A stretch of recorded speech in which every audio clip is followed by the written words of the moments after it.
How's it going, Blazers? We're replying to an open tag by JT's Knife Life. This is my knife confession. So there's going to be a few different things on this one. So I made a little list to try and figure that out.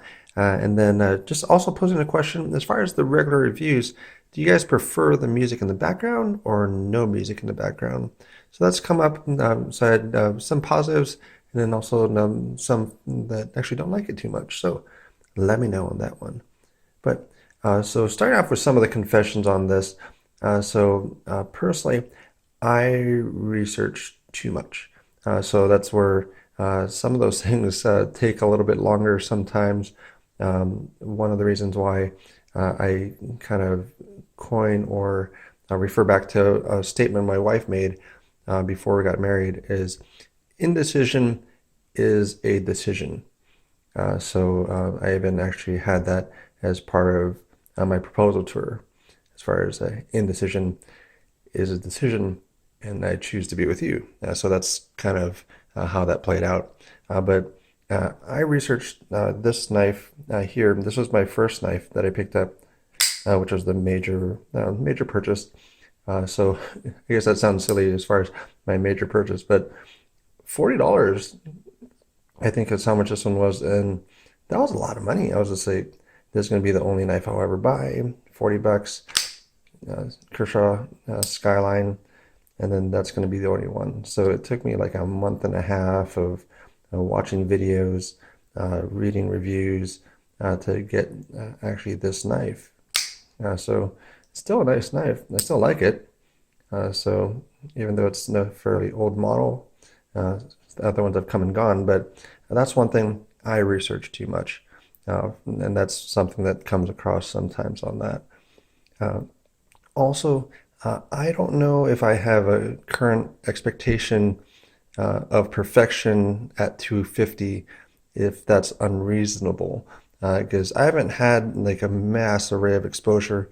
A lot of the pass around group has been able to allow me to pick up knives, handle knives that I wouldn't normally purchase because for myself, again, I kind of say kind of on that coffee budget as far as like if I'm going to spend that much on a coffee in a month, that's roughly how much I'm going to spend on a knife that I feel comfortable with. So that's where spending 250 is just like, wow, that's a lot of money. And so I have an idea that at 250, well, it should be a perfect knife. I mean, it should have great fit and finish action, everything, all the boxes checked for it. So that's where, like, I don't know, I guess what some of the other ones have to offer as far as once you break through that ceiling onto that 500,000, 3,000 mark. So it just, some of that I'm having a hard time fathoming as far as that amount.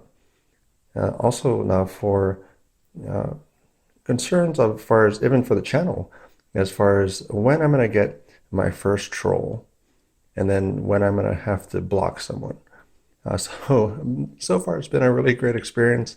Excellent folks that I deal with and talk to, conversations, and all that stuff. But it's going to happen at one point or another, and I just don't know when that's going to be. So that's kind of an interesting thing with that. And then this is actually a nice way to do it because in this video, I'm not going to be editing anything. So that's where there's kind of just a more of a discussion, kind of interesting thing to do with that. And then going back to one of JT's comments, in looking through some of the knives, I talk about a push button as far as a flipper tab because I think it's a little bit different. So it's not like a marshmallow where you just like gonna touch it and it's gonna open. But like for this one, for the Kligo, as far as the what is referred to as light switch, there's a downward motion. So when that is opened up, you can kind of see where my finger makes a different location on the knife. So I'm actually pushing down and actually dragging it through. So when I close the blade down, my finger's actually in a different spot. So what I refer to as a push button is it's more of a push through. So it's more of this direction of a pressure instead of a downward pressure. So that's where I'm pushing this way. And then so when I actually close the blade back, still in the same spot. Push button. So unless you're going to find a different name for it, things have odd names anyway, but that's kind of where I still refer to that as a push button, and that is a light switch.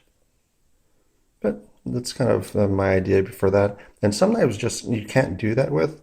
So even this is like a flipping beast. Like it flips like crazy. It's like, yeah, if you haven't experienced this one, go and get one. The Kaiser Dukes. Ooh. Okay, so that one, it has the light switch, but due to the blade orientation, I mean, you just can't do push button because as you're pushing through, you're pushing directly into that pivot. So you're not going to be able to rotate that blade other than this one when you're actually doing the push button. So you can actually a little bit lower. So as it's going through that pivot, you can actually see the push button or the flipper tab is a little bit lower, so you can actually get some type of rotation for it, other than this one where you're just pushing directly into that pivot. And then this one, you're going to actually push on it, but it'll actually be able to make a rotation.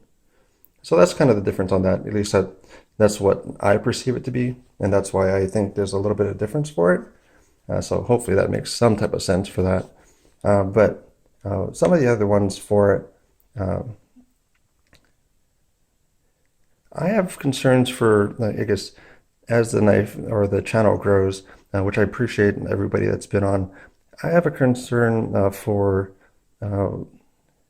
in seeing who I am, if that would change who I'm perceived to be. So that's where it's kind of finding that balance between privacy and exposure and just trying to figure out all those different things, because some different channels, even like Patty's channel, for a while he didn't show who he was, then he showed who he was.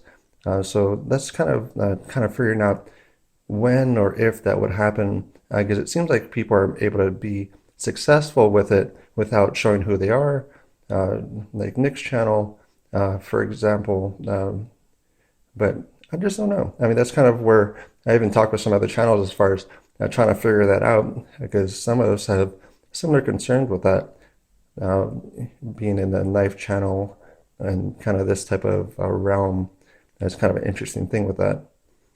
Also, I will try probably any brand of knife once. I kind of treat it like a restaurant. So for myself, if I eat at a restaurant and the food's fairly bad or it's just not the greatest, I'll try them again. So I give them a second chance. So if you strike out on that second chance, I'm not coming back. So that's where I kind of treat it the same way for knives. So one that I actually found that I liked was this one, which is a Timberwolf. And then for some reason, I picked up a catalog from Kershaw, and I think they have the same manufacturer for that one. That's a new knife. That's $50. That's $10. And it's the Duojet. I don't know. So it seems like I may have got a $50 knife for $10. So that's kind of an interesting thing with that, but that's how I'll do that.